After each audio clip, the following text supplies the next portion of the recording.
esse vai ser bom. Imagina o seguinte, você tá tranquilo assistindo Dragon Ball Super, discutindo se o Goku atual já encostou no nível do Bills, brigando na internet por causa do instinto superior e de repente alguém te joga uma pergunta proibida. E se eu pegasse o Goku do Dragon Ball Heroes, o Corporação Cápsula, e colocasse ele dentro da linha do tempo principal do Super? Na hora parece simples. Ah, é só mais um Goku, né? Só que aí você lembra que Heroes é aquela coisa maravilhosa e caótica que a Toei deixou existir. O spin-off que parece fanfic, só que com o selo de oficial. Onde aparece Cooler Dourado, Broly Super Saiyajin 4, vilão que mexe com a história inteira e, de brinde, duas versões de Goku que parecem competir pra ver quem apela mais. E aqui já começa nosso problema. Heroes tem tanta mídia diferente, jogo, anime promocional, mangá, guias, que se você piscar, a cosmologia vira um macarrão. Em qual linha estamos? Então, pra esse até onde chegaria, eu vou fazer do jeito mais justo. A base principal vai ser a linha do mangá moderno de Heroes, aquela fase em que a história fica contínua e menos meta, e a gente usa o resto só pra completar buraco quando necessário. Porque sim, existiu uma época em que Heroes brincava com a ideia de o mundo real e o jogo, como se os vilões fossem transcender e invadir um plano superior. Só que esse mundo real não é exatamente um andar acima do multiverso, ele funciona mais como uma das várias linhas futuras possíveis, e de qualquer forma, o Heroes atual meio que limpou essa bagunça e seguiu em frente com outra pegada. Beleza, agora a pergunta-chave: quem é o Goku Corporação Cápsula? Dentro do Heroes moderno, existem dois Gokus gigantescos. Um é o Xenogoku, mais puxado pro estilo GT, corpo adulto, Super Saiyajin 4 e uma vibe de patrulheiro do tempo, defendendo o espaço-tempo como se fosse rotina de segunda-feira. O outro, nosso foco, é o Capsule Corp Goku. Chamam de CC Goku por causa do símbolo da Capsule Corporation no uniforme. E esse detalhe é importante. Esse cara é basicamente o Goku da rota do Super, só que colocado num parque de diversões onde todo inimigo é um apocalipse ambulante. Ele tem o histórico do Super, pelo menos até o Torneio do Poder, e carrega as transformações divinas, Deus, Blue, Instinto Superior e ainda versões exclusivas do Heroes. E aqui vem a primeira pista do tamanho do problema. Recentemente, Capsule Corporation Goku e Xenogoku se enfrentaram e ficou claro que, em base e na maioria das formas, os dois estão no mesmo degrau. Não é que um apanha e o outro brinca, é empate de gente perigosa. A diferença aparece quando o Goku Corporação Cápsula puxa uma carta a mais, aquela forma que, quando entra, muda o clima da sala. Agora, respira fundo e pensa comigo. Se esse Goku já viveu aventuras onde o assunto não é mais destruir planeta, destruir galáxias, e sim mexer com linhas do tempo, dimensões e a própria história, o que acontece quando a gente solta ele na linha do tempo original do Dragon Ball Super? Ele pisaria no Bills logo no começo? O Jiren ainda seria o monstro do torneio? Moro, Granular e Frieza Black seriam chefes finais ou seriam só mais uma semana estressante? Calma, hoje a gente vai fazer isso do jeito certo, passo a passo, arco por arco, comparando ameaça por ameaça, porque a graça é descobrir em que ponto começaria a parecer pequeno demais pra ele. Antes do arco por arco, duas regras. Aqui vale feito e contexto, nada de multiplicador tirado do bolso, e quando o Heroes for contraditório, porque eu vou pela literatura mais consistente, pra não virar fanfic da fanfic, fechou? Então segura essa. O Capsule Corporation Goku não vira ameaça no Super quando ele se transforma, ele já chega sendo um problema em base. E o motivo disso aparece no primeiro grande caos do Heroes, quando a treta deixa de ser um universo e vira a história inteira.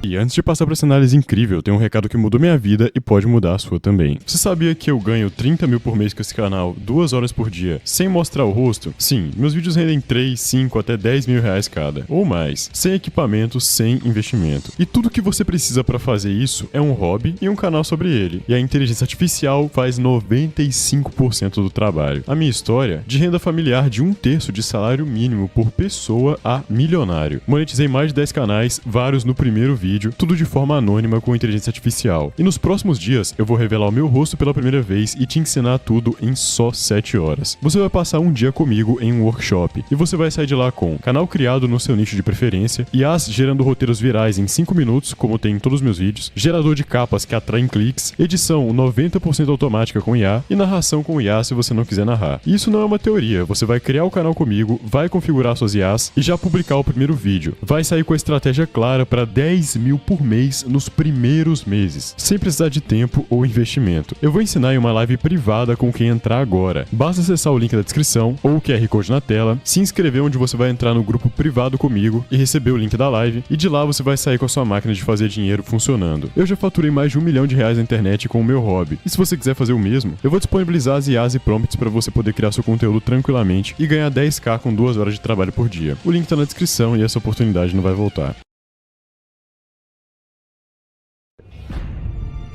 Pra entender por que o Goku Corporação Cápsula já chega errado no Super, a gente tem que aceitar uma verdade simples. Em Heroes, a ameaça não é vou explodir o planeta, vou apagar o universo. A ameaça vira outra categoria. É tipo assim, no Super, o auge do terror é quando alguém ameaça derrubar o ambiente. Em Heroes, tem vilão que tenta invadir a pasta do computador e deletar o arquivo do sistema. O exemplo mais grotesco disso acontece logo cedo no mangá, quando um dos grandes demônios finalmente atinge a forma completa e faz algo que, em linguagem de gente normal, soa impossível. Este é o Mechikabura, normalmente chamado de Rei Demônio Mechikabura. Ao atingir a forma completa, ele absorve toda a história do Dragon Ball, engolindo as timelines e jogando tudo num vazio, deixando só um resto isolado. Isso não é uma metáfora, não é ele ficou muito forte. É literalmente a ideia de que tudo, linhas do tempo, dimensões paralelas, universos, realidades alternativas, cantinhos fora do tempo, é puxado pra dentro dele como se fosse um ralo, até sobrar praticamente nada, além de um restinho isolado, como um pedaço de pedra no meio do vazio. E aí começa o debate que sempre aparece quando o Heroes entra na roda. Tá, mas quantas linhas do tempo existem aí? O mínimo do mínimo, já existe referência a centenas, porque tem uma versão maluca do Goku Black que coleciona várias vitórias sinistras, atravessando realidades e deixando um rastro de Gokus mortos em várias rotas diferentes. Inclusive, eu já fiz um vídeo aqui no canal, que é bom demais, que mostra um mangá onde exatamente isso acontece, é um filme mesmo. Se vocês quiserem ver essa história, tem mais ou menos uma meia hora e o vídeo é muito top. E aí vem o modo Heroes de ser. Vários materiais falam em incontáveis linhas, e quando a gente mistura com conceitos que já existem no próprio universo expandido, tipo a fenda do tempo, o ninho do tempo, cristais que representam história, a ideia é que o fluxo de possibilidades não tem um teto claro. Agora, segura essa parte porque ela é o pulo do gato. No Dragon Ball Super, quando você cria uma nova linha do tempo, você não só cria um universo extra, você cria um pacote inteiro, aquele universo com céu, inferno, mundo dos mortos, Kaioshins, deuses, o multiverso daquela linha. Então quando um cara em Heroes dá um golpe que envolve engolir a história, a escala não é vou destruir uma galáxia, a escala vira vou engolir a prateleira onde as galáxias estão guardadas. Tá, mas o que tudo isso tem a ver com o Goku Corporação Cápsula? Tudo. Porque logo depois dessa loucura, quem começa a bater de frente com esse tipo de ameaça não é um deus supremo que ninguém conhece. Quem entra na briga são guerreiros que, na cabeça do fã comum, ainda caberiam numa discussão de Dragon Ball. E quando você percebe isso, o efeito é assustador. O tal vilão que fez o maior caos possível não vira o topo do topo por muito tempo. Ele vira a referência antiga. A partir dali, Heroes faz o que Heroes faz. Aparecem novas ameaças, mais apelonas, mais problemáticas, mas isso não deveria existir. Saiyajin maligno ancestral, cientista demoníaco brincando com dimensões, energia capaz de mexer com múltiplas realidades como se fosse Lego, e o Goku Corporação Cápsula vai ficando no centro de tudo, tomando porrada de coisas que fariam o elenco inteiro do Super olhar e falar: eu não fui desenhado pra isso. E aqui entra um detalhe que muda o jogo do nosso vídeo. Em algumas dessas situações, o Goku Corporação Cápsula não precisa estar no modo Deus, não precisa estar no modo Blue do Blue. O argumento central de Heroes é que esse Goku já teve contato com ameaças que miram o tempo e a existência. Ele sobrevive, responde, luta, adapta. Em outras palavras, quando ele chega no Super, ele não chega como o Goku que tá aprendendo sobre os deuses. Ele chega como o Goku que já viu o arquivo do multiverso quase ser apagado. Então, agora sim, a gente pode abrir o portão do até onde chegaria. Imagina que, por um colapso no espaço-tempo, coisa que Heroes adora, o Goku Corporação Cápsula cai bem no início de Dragon Ball Super. Bem naquele momento em que o Goku do Super ainda tá com aquela inocência perigosa de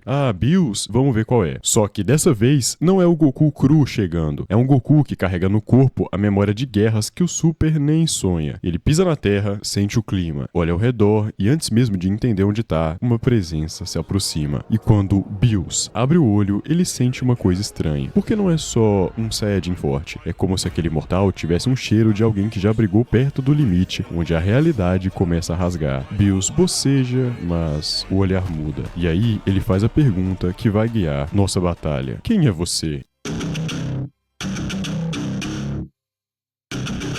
Bills encara aquele mortal diferente e faz o que ele sempre faz. Testa. Um choque de ki, um tapa educativo. Aquele olhar de quem pensa, vamos ver se você aguenta um bocejo meu. Só que o Goku Corporação Cápsula não reage como o Goku do Super reagiria. Ele não fica eufórico, não implora treino, ele só segura. Como alguém que aprendeu, na marra, que mostrar tudo de uma vez é pedir pra realidade cobrar juros. Whis percebe na hora, dá aquele sorriso de canto e a conversa muda de Deus veio passear pra tem um mortal aqui que tá escondendo um oceano dentro de uma gota. E o Corporação Cápsula também sente o clima. Essa linha do tempo ainda tá no começo. Blue é novidade, Instinto Superior é lenda, e Bills ainda é o monstro que ninguém sabe medir. Então ele faz o mais perigoso possível, se encaixa. Deixa o Bills ganhar alguns momentos só pra não explodir o roteiro do universo. Mas, mesmo assim, o Bills sente, porque quando o Corporação Cápsula sobe um degrau, nem precisa ir longe, o ar pesa, e nasce uma pergunta proibida. E se esse mortal já tivesse passado do nível Deus da Destruição antes mesmo de conhecer o Bills? Calma, eu não vou cravar isso aqui, porque o próximo teste vem rápido. Freeza. A ressurreição de F acontece. O Freeza dourado chega gritando, eu treinei. E o Goku Corporação Cápsula olha com cara de paisagem. Ele evita humilhar, evita matar, evita mostrar a carta proibida. Mas a diferença fica clara. Enquanto o Goku do Super precisa suar pra fechar a luta, o Corporação Cápsula, sempre um passo adiantado, age como se já soubesse o final do episódio. Porque sabe. Aí vem o torneio do Universo 6 e o Hit. Dentro do Super, o salto no tempo é apelação pura. Só que pro Corporação Cápsula, tempo não é um assunto novo. Ele já enfrentou ameaças que mexem com a história, dimensão e linha do tempo. Então o Hit vira outro tipo de prova. Não é se ele consegue acompanhar, e sim se ele respeita a técnica. Ele respeita, joga limpo, só que cada arco vai ficando pequeno demais. Até chegar no arco que parece ter sido escrito pra encaixar Heroes, Goku Black. Quando a Corporação Cápsula vê um Goku do mal, ele não entra em choque. Pra ele, versões alternativas são quase rotina. O problema é o pacote. Zamasu, imortalidade, fusão, universo ficando caótico. E aqui, o Corporação Cápsula mostra que não é só força, é repertório, selamento, leitura de risco, decisão fria e coisas que o Goku do Super aprende apanhando. Só tem um detalhe cruel, o Super ainda guarda entidades que não jogam o mesmo jogo. Zenyo existe, e apagar não é só sobre Ki, é sobre autoridade. E isso deixa o Bills com a pior sensação possível. Se esse mortal é tão fora da régua, então ele é uma ameaça ou um perigo ambulante. Whis, curioso, começa a puxar o Corporação Cápsula para testes inocentes, aqueles sparrings que parecem brincadeira, até você perceber que ele tá analisando cada micromovimento, como se estivesse avaliando se o corpo do Goku aguentaria um próximo degrau. O torneio do poder chega, Jiren aparece e vira o muro do anime, só que o Corporação Cápsula não depende de milagre para acessar o instinto superior. Para ele, isso é ferramenta. A pergunta vira outra, ele pisaria no acelerador e acabaria rápido ou se seguraria para não quebrar a linha do tempo e deixaria o torneio acontecer. Quando a poeira baixa, o mangá do Super empilha chefes que punem força bruta. Moro drena energia e espiritualidade. Granular e Gas apelam para técnicas e atalhos. Vegeta vira o ego superior. Gohan desperta o bestial. Piccolo ganha outro patamar. E o Freeza Black chega como lembrança de que o universo sempre guarda um trunfo escondido. Aí não é mais só quem bate mais forte. Tem drenagem, truques, punição de energia, armadilhas narrativas. E é exatamente aí que a gente chega na beira do abismo. Porque, por mais que o Goku Corporação Cápsula pareça grande demais pra quase tudo, existe um ponto em Dragon Ball Super em que a pergunta não é quem ele vence, e sim... Agora, a gente encosta na pergunta que dá medo de responder. Se o Corporação Cápsula entra no Dragon Ball Super, até onde ele vai sem quebrar o universo ao meio? Porque uma coisa é você ser forte, outra coisa é você ser forte demais pro roteiro aguentar. E é aqui que o Super vira uma escada com degraus bem claros. Primeiro, os mortais. Moro, o Corporação Cápsula já lidou com um inimigo que não quer só te vencer, quer mexer no alicerce da existência. A drenagem de energia do Moro ainda seria um problema, mas não do tipo vai me parar, e sim do tipo eu preciso ser inteligente. O Corporação Cápsula não iria entrar no modo porrada eterna, ele resolveria rápido, com pressão constante e finalização limpa. Sem show, sem dar tempo pro velho virar Moro Ultra Deluxe. Granular e Gas, mesma história. Eles têm truques, precisão, atalhos, só que o Corporação Cápsula é um Goku que já aprendeu a lutar contra o absurdo. A diferença aqui não seria poder bruto só, é experiência com inimigos apelões. A luta poderia até ser tensa, mas acho que não seria não. O resultado você já tá sentindo pra onde puxa. E aí chega o Black Freeza. E eu vou ser honesto, é aqui que muita gente acha que o Corporação Cápsula para, porque o Frieza Black no Super é o choque de realidade. Ele aparece, humilha 2 protagonistas e vai embora como se estivesse atrasado pro treino. Só que, no caso do Corporação Cápsula, esse choque dura pouco, porque o Corporação Cápsula vem de um lugar em que o topo é trocado várias vezes em poucos arcos. O Frieza Black seria o primeiro vilão do Super que faria o Corporação Cápsula tirar a mão do bolso, mas ainda seria um vilão, ainda seria um mortal. Então sim, nesse ponto, o Corporação Cápsula se tornaria o que o Super sempre flertou em fazer do Goku, mas nunca deixou por completo, o cara que reina entre os mortais. Só que o Super tem um segundo degrau, os deuses da destruição. E aqui entra o Bills, o personagem que é um enigma ambulante, porque o Super vive insinuando o poder dele, mas sempre segura a régua, e é justamente por isso que o Bills é o teste de vergonha. Se o Corporação Cápsula realmente for tudo isso, o Bills teria que parar de brincar. O Corporação Cápsula forçaria o Bills a lutar a sério? Forçaria. Ele poderia vencer o Bills numa luta honesta? Calma, eu ainda não vou te dar essa frase agora, mas guarda a imagem. Bills, pela primeira vez, deixando de ser professor entediado e virando predador, porque ele sentiria que o mortal engraçado chegou com um histórico que não deveria existir. E é aí que o mundo inteiro olharia pro céu e falaria: tá, então qual é o teto? O teto é o terceiro degrau, os anjos. Aqui não é mais nível de Ki, aqui é outra liga. É o tipo de existência que não luta do mesmo jeito que um mortal luta. Um anjo não depende de grito, raiva, orgulho. Um anjo funciona como uma lei da natureza, e mesmo que o Corporação Cápsula tenha um instinto superior no bolso, mesmo que ele tenha formas e experiências que fazem o Super parecer treino, contra um anjo o problema vira duração e controle. Você pode até acompanhar, pode até encostar, mas sustentar é outra história. E acima dos anjos tem o grande sacerdote, e acima do grande sacerdote tem Zen-O. E aí a conversa muda de quem ganha pra isso nem é uma luta, porque Zen-O não é um inimigo, é um botão de desligar. Então a hora do veredito do quadro chega. Até onde o Goku Corporação Cápsula de Dragon Ball Heroes chegaria em Dragon Ball Super. Ele passaria pelos arcos e pelos mortais como um caminhão passando por cones, desviando de uma coisa aqui ou ali, com cuidado para não derrubar tudo, mas passando. Ele colocaria o Frieza Black no lugar e viraria, sem discussão, o mortal mais perigoso dessa linha do tempo. Ele ultrapassaria o nível de um deus de destruição, sim, isso inclui o Bills, e faria a lenda do gato virar só uma luta de verdade. Mas o limite real aparece quando a escada vira lei, quando ele tenta subir do patamar deus pro patamar anjo. E o cenário mais realista, respeitando o que o Super coloca como hierarquia, é que o Goku Corporação Cápsula até poderia encostar no nível de um anjo como o Whis em um momento de pico, mas não sabemos a real extensão do poder do Whis, então provavelmente não. Mas para antes do grande sacerdote, até porque o Corporação Cápsula foi treinado pelo grande sacerdote, então não faz sentido ele ser mais forte que um anjo. E contra Zen-O não existiria luta, só existiria o silêncio. E galera, sério mesmo, fazer esse vídeo foi muito legal. Eu nem sinto que eu tô trabalhando. Inclusive, se você também tem um hobby, não precisa ser Dragon Ball, qualquer hobby que você tenha, eu utilizo um método de produção com inteligência artificial para criar um canal do zero e treinar IAs para roteirizar como um copywriter profissional, um sistema automático para criar capas que geram cliques, métodos para editar vídeos, economizando 90% do processo, IAs pesquisando e validando ideias virais para o nicho específico que você quer entrar, narração por IA se você não quiser gravar sua voz. É uma equipe de inteligências artificiais que trabalha para você e coloca dinheiro no seu bolso. Funciona para qualquer nicho, é um método objetivo e replicável. Eu uso para trabalhar 2 horas por dia e ganhar mais de 30 mil por mês. Já monetizei vários canais no primeiro vídeo e eu vou te ensinar isso no workshop do zero a monetização em dólar em 30 dias. Funciona para qualquer nicho, para qualquer nível de equipamento que você tiver, e em apenas um dia vou te ensinar o que eu aprendi em 10 anos criando conteúdo, e você já vai sair desse evento ao vivo comigo, com seu canal criado, sua estratégia definida e essa equipe de IAs trabalhando para você sem tirar um real do seu bolso. Poxa, a oportunidade é imperdível, resultados muito mais rápidos e muito mais expressivos do que você começar qualquer curso de qualquer coisa, e muito mais prazeroso porque vai trabalhar com seu hobby. Então galera, não perca, essas condições aqui são exclusivas desse momento, o evento vai ser em breve, então acesse o link aí embaixo na descrição para você poder garantir a sua entrada, ok? É isso. Comente aí embaixo sua opinião e te vejo no próximo vídeo. Fico por aqui e fui!